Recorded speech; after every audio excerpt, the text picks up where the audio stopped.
الحمد لله رب العالمين والصلاة والسلام على رسول الله. أعوذ بالله من الشيطان الرجيم. بسم الله الرحمن الرحيم. فلما فصل طالوت بالجنود قال إن الله مبتليكم بنهر فمن شرب منه فليس مني ومن لم يطعمه فإنه مني إلا من اغترف غرفة بيده فشربوا منه إلا قليلا منهم. سورہ بقرہ آیت نمبر 249. یہاں سے لے کر کے اس کے اختتام تک دوسرے پارے کے آخری تک 252 تک یہاں تک ساری آیتیں اسی واقعات سے متعلق ہے جو اس سے پہلے بیان ہوا تھا. واقعہ کس کا چل رہا تھا؟ طالوت اور جالوت کا. طالوت کو بادشاہ بنایا گیا بنی اسرائیل کا اور ان کو لڑنے کے لیے بھیجا جا رہا ہے, جہاد کا حکم دیا جا رہا ہے طالوت کے ساتھ مل کر کے جالوت سے مقابلہ کرنے کا. تو اب جب طالوت کو بادشاہ بنایا گیا تو انہوں نے اعتراض کیا کہ ان کے پاس مان نہیں ہے, ہمیں کیوں نہیں بادشاہ بنایا گیا اور ہم جو ہے بادشاہ کی زیادہ حقدار ہیں, طالوت کو کیوں بنایا گیا؟ انہوں نے انکار کر دیا اب جانے سے. لہٰذا اب آگے جو ہے اللہ تبارک و تعالیٰ بیان فرما رہا ہے فلما فصل طالوت بالجنود, جب طالوت اپنے لشکر کو لے کر کے چلے. اچھا, یہ جانے کے لیے کیسے راضی ہوئے؟ تو ابن عباس رضی اللہ تعالیٰ عنہ کی تفسیر ہے اس آیت کے حوالے سے, انہوں نے نقل کیا ہے کہ پہلے تو انہوں نے انکار کر دیا تھا کہ طالوت کو ہم بادشاہ نہیں مانیں گے, ان کو کیوں بادشاہ بنایا گیا. پھر بعد میں جو ہے یہ طالوت کو بادشاہ مانے اور اس بات کا اقرار کیا. لہذا انہوں نے لکھا ہے کہ فرشتوں نے جو تابوت سکینہ تھا اس کو آسمان اور زمین کے درمیان سے لا کر کے اور طالوت کے سامنے لا کر کے رکھ دیا. ایک نشانی تھی بڑی. طالوت نے اس سے پہلے کہا تھا کہ دیکھو اگر شموئیل جو وقت کے نبی تھے انہوں نے کہا تھا کہ دیکھو اگر طالوت کے ساتھ مل کر کے جالوت سے مقابلہ کرتے ہو تو اس کا فائدہ کیا ہوگا؟ نہیں آتی تابوت کہ تابوت سکینہ جو ہے وہ تمہیں پھر سے مل جائے گا. یہ اس بات کی گارنٹی ہے اور اللہ رب العالمین نے اس کی ضمانت دی. اگر اس کے ساتھ مقابلہ کرتے ہو مل کر کے تو تابوت سکینہ مل جائے گی, یہ ضمانت ہے اللہ کی طرف سے. لیکن پھر بھی انہوں نے نہیں مانا. لیکن جب فرشتوں نے تابوت کو لا کر کے اور طالوت کے سامنے لا کر کے رکھ دیا تو اب انہوں نے اقرار کر لیا کہ ہاں ٹھیک ہے اب چلیں گے لڑنے کے لیے. اب جو ہے یہ نکلے لڑنے کے لیے نکلے. تو آگے اللہ رب العالمین بیان فرمایا فلما فصل, یعنی کہ بڑی جو ہے خرافاتی قوم, اتنے سارے خرافات ہونے کے بعد اب جو ہے اس کا یقین کر رہے ہیں اور نکل رہے ہیں.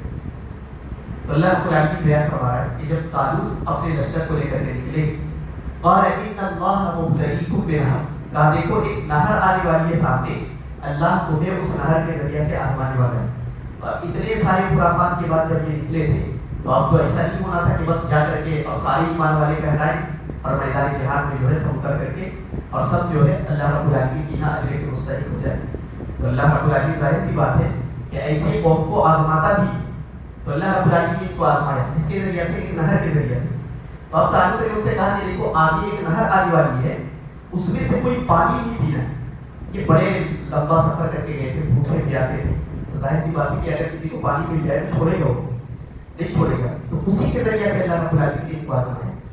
وہ کئی دن سے جو ہے چل رہے تھے اور ایسے ہی بھوکے اور پیاسے تھے, لمبا سفر تھا. تو کہا ایک نہر آنے والی ہے, اس سے اللہ تمہیں آزمانے والا ہے, تو اس سے پانی نہیں پینا, بس اتنا کرنا. تو کہا کہ جو پانی پی لے گا نہر سے وہ ہمارے ساتھ بھی چلے گا. وَمَن لَمْ يَطْعَمْهُ فَإِنَّهُ مِنِّي, اور جو نہر سے پانی نہیں پیے گا وہ ہمارے ساتھ ہوگا اور وہ ایمان والوں میں سے ہوگا. إِلَّا مَنِ اغْتَرَفَ غُرْفَةً بِيَدِهِ, ہاں ایک لب بھر کر کے, یعنی کہ ایک گھونٹ اگر کوئی پی لے تو اس پر کوئی حرج نہیں ہے, لہٰذا ایک گھونٹ کوئی پی سکتا ہے.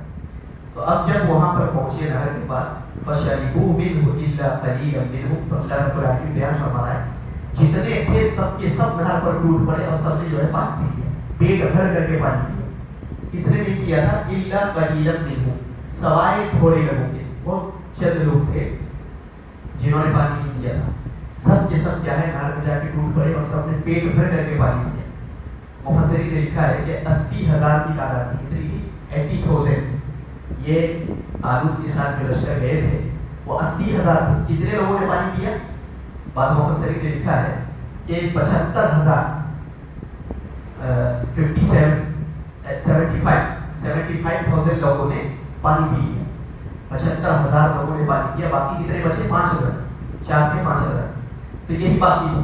اور بعض دیگر مفسرین نے لکھا ہے اور بعض مفسرین نے اسی کو صحیح بھی قرار دیا ہے کہ سارے لوگوں نے پانی پی لیا تھا سوائے اصحاب بدر کی جتنی تعداد تھی اس کی، کتنے تھے؟ 313، یعنی سارے کے سارے لوگوں نے پانی پی لیا سوائے 313، لہذا یہ وہی تعداد تھی جو اصحاب بدر کی تھی۔ مفسرین نے لکھا ہے کہ لشکر طالوت کی وہی تعداد تھی جو اصحاب بدر کی غزوہ بدر کی تھی۔ تو کتنے تعداد تھی؟ 313 تھے، اور ادھر مشرکین کا لشکر 1000 تھا، اور اللہ رب العالمین نے ان کو فتح دیا تھا۔ لیکن یہاں تو اور بھی بڑا لشکر ہے، اب ظاہر سی بات ہے 80,000 نکلے تھے تو ادھر سے بھی اتنا بڑا لشکر رہا ہوگا، اور کہاں یہ 313، لہذا اب جو ہے جنگ شروع ہوئی۔ تو آگے اللہ رب العالمین بیان فرماتے ہیں فلما جاوزه هو والذین آمنوا معه، اب انہوں نے پانی پی لیا اور جن کو نہیں پینا تھا جو ایمان والے تھے انہوں نے پانی پی لیا، اب دونوں نے جو ہے نہر کو پار کیا، نہر کو پار کر کے اب جانے لگے، تو جنہوں نے پانی پیا تھا وہ کیا کہنے لگے؟ قالوا لا طاقت لنا اليوم بجالوت وجنود، کہنے اب ہمارے پاس طاقت ہے۔ خطو ایسا لگ رہا ہے کہ جسم جو ہے پورا کمزور پڑ گیا ہے اور ڈھیلا پڑ گیا، اب ہمارے پاس ہمت نام کی کوئی چیز نہیں، اب کہنے لگے کہ ہم جالوت سے مقابلہ نہیں کر سکتے، ہمارے پاس اب طاقت نہیں۔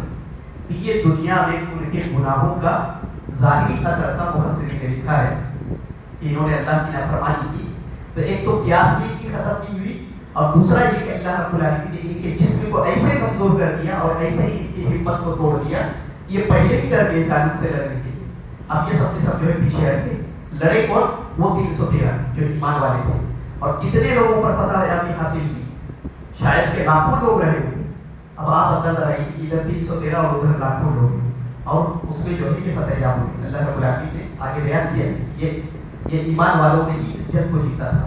فلما جاوزه هو والذین آمنوا معه، تو قال الذین یظنون انهم ملاقو اللہ، تو جن ایمان والے تھے انہوں نے کہا کم من فئۃ قلیلۃ غلبت فئۃ کثیرۃ بإذن اللہ، کتنی ایسی جو ہے فوج ہے جو تھوڑے پر، یعنی کہ ایمان والے ہیں لیکن تھوڑے، انہوں نے کتنی ایسی جنگوں میں انہوں نے بڑی بڑی فوج پر جو ہے غلبہ حاصل کیا ہے، اور آج بھی ہمیں امید ہے کہ ایمان والوں کے ساتھ ایسا ہی ہوگا۔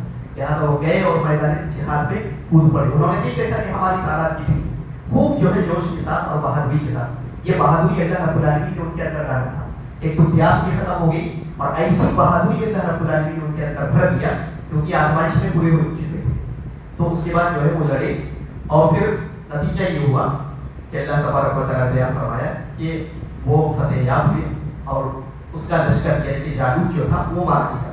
جب میدان میں کود پڑے تو یہ دعا کر رہے ہیں وَلَمَّا بَرَزُوا لِجَالُوتَ وَجُنُودِهِ، جب جالوت اور طالوت دونوں کے لشکر جو ہے آمنے سامنے ہوئے، تو طالوت کے لشکر یعنی کہ جو ایمان والے تھے وہ دعا کر رہے ہیں، کیا دعا کر رہے ہیں؟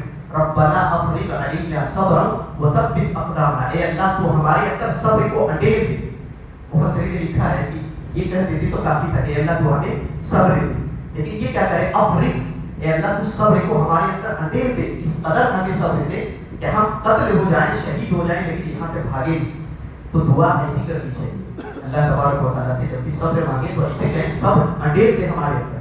تو انہوں نے ایسے ہی کہا صبر کو ہمارے اندر انڈیل دے، وثبت اقدامنا، اور ہمارے قدموں کو جما دے کہ ہم بھاگیں یہاں سے، وانصرنا علی القوم الکافرین، اور اس کافر قوم سے تو ہماری مدد فرما۔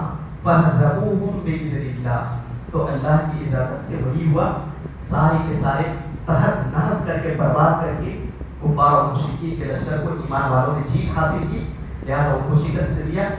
آگے اللہ رب العالمین نے بیان فرمایا وقتل داؤد جالوتا وآتاہ اللہ الملک، کس نے قتل کیا تھا؟ حضرت داؤد علیہ السلام، اس وقت نبی نہیں ہوئے تھے، یہ داؤد علیہ السلام تھے، انہوں نے جالوت کو قتل کیا، حضرت داؤد علیہ السلام۔ پھر اس کے بعد اس کا نتیجہ یہ ہوا آتاہ اللہ الملک، حضرت داؤد علیہ السلام کو اللہ نے بادشاہ بھی عطا کی، نبوت بھی عطا کی، اور والحکمہ، اور علم و حکمت یعنی کہ دانائی بھی اللہ رب العالمین نے عطا کی۔ تو حضرت داؤد علیہ السلام بڑے جو ہے بہادر تھے، بڑے شجاع تھے، انہوں نے جالوت کو قتل کیا تھا۔ وعلمہ مما یشاء، اور بہت ساری چیزیں جو ہے اللہ رب العالمین نے حضرت داؤد علیہ السلام کو عطا کی۔ ولولا دفع اللہ الناس بعضهم ببعض لفسدت الارض، اگر ایسے ہی اللہ رب العالمین بعض کو بعض کے ذریعے سے دفاع نہ کرتا تو زمین میں فساد نہ ہوتی۔ ولکن اللہ ذو فضل علی العالمین، لیکن اللہ بڑا فضل والا ہے دنیا والوں پر. اس میں کیا بتا رہا ہے اللہ رب العالمین کہ جب بھی جتنے بھی ظالم آئے ہیں ان کے مقابلے میں اللہ رب العالمین کسی نہ کسی کو بھیجا ہے جس نے اس ظالم کو مٹایا. تو ظالم کو مٹانے والے اس وقت کون تھے؟ حضرت داؤد علیہ السلام. جب فرعون آیا تو ان کے مقابلے میں کون آئے؟ حضرت موسیٰ علیہ السلام. جب جالوت جیسا ظالم آیا تو ان کے مقابلے میں طالوت آیا. تو جب دنیا میں ظالم آئے ان کو مٹانے کے لیے اللہ رب العالمین نے کسی نہ کسی کو بھیجا. نمرود آیا وہ بھی مٹ گیا, قارون آیا وہ بھی مٹا, شداد آیا وہ بھی مٹا, فرعون آیا وہ بھی مٹا. تو جتنی بھی بڑی بڑی ہسٹری ہے دنیا کے اندر ظالموں کی, سب کے سب مٹے اور بدترین موت مرے. اور آج بھی جو ظلم کرتے ہیں ان کو جان لینا چاہیے کہ ان کا انجام کیا ہوگا. تو ظالم دنیا میں کبھی بھی ہمیشہ کی رہا ہے, ظلم بہت انہوں نے کیا, لیکن آخر میں انجام ایسا ہوا ہے کہ دنیا والوں کے لیے کیا ہے, عبرت کا نشان بنتے ہیں. تو ظالموں کو سوچ لینا چاہیے. تلک آیات اللہ نتلوها علیک بالحق. پھر اللہ رب العالمین نے بیان فرمایا یہ اللہ کی آیتیں جس کو ہم بیان کرتے ہیں, علیک بالحق, حق کے ساتھ آپ پر, وَإِنَّكَ لَمِنَ الْمُرْسَلِينَ, اور آپ یقیناً رسولوں میں سے. یہ بات اللہ رب العالمین نے آخر میں بیان فرمائی. اس کے تعلق سے نبی یہ کون بیان کر رہے ہیں؟ آپ صلی اللہ علیہ وسلم, آپ پر جو ہے قرآن نازل ہو رہا ہے. تو ایسے سچے واقعات ایک نبی جو بنا پڑھا لکھا ہے, امی ہو, کیسے بیان کر سکتا ہے؟ یہ نبی پاک صلی اللہ علیہ وسلم کی صداقت کی دلیل ہے, آپ کی سچائی کی دلیل ہے کہ ایسے واقعات کوئی بیان کر کے دکھائے, اور کوئی اس طریقے سے اس انداز میں جو ہے ان واقعات کو بیان کر کے دکھائے جو ہزاروں سال پہلے جو ہے ایسے واقعات ہو چکے ہیں. اور اللہ کے نبی صلی اللہ علیہ وسلم بیان کریں, اس بات کی دلیل ہے کہ آپ سچے نبی ہیں. تو اللہ رب العالمین نے ہمیں یہ واقعہ بیان کیا ہے. بہت ساری جتنی بھی اس سے نصیحت حاصل کی جائے بہت ہی کم ہے. لہٰذا اللہ رب العالمین واقعات کو بیان کرنے کا مطلب کیا ہے؟ ہمارا ایمان مقصود, ہماری ایمان کی تازگی اور ہمارے ایمان میں بڑھوتری ہونی چاہیے.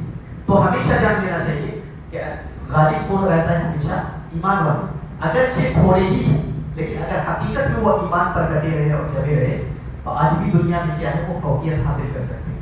دنیا میں غلبہ ان کا ہو سکتا ہے, لیکن شرط بس یہی ہے کہ ایمان والے. کیسے ایمان والے؟ ایسے ایمان والے جیسے اصحاب بدر تھے. کیسے ایمان والے؟ ایسے ایمان والے جیسے اصحاب طالوت تھے, جو طالوت کے ساتھ مل کر کے جنہوں نے چیک کیا تھا. تو ایمان ایسا ہی ہونا چاہیے. تو ایسا اگر ایمان آج بھی پیدا ہو جائے تو ایمان والے آج بھی دنیا میں غلبہ حاصل کر سکتے ہیں. یہی پیغام کی نصیحت ہے. اللہ تبارک و تعالی ہم سب کی ایمان کی مضبوطی عطا فرمائے.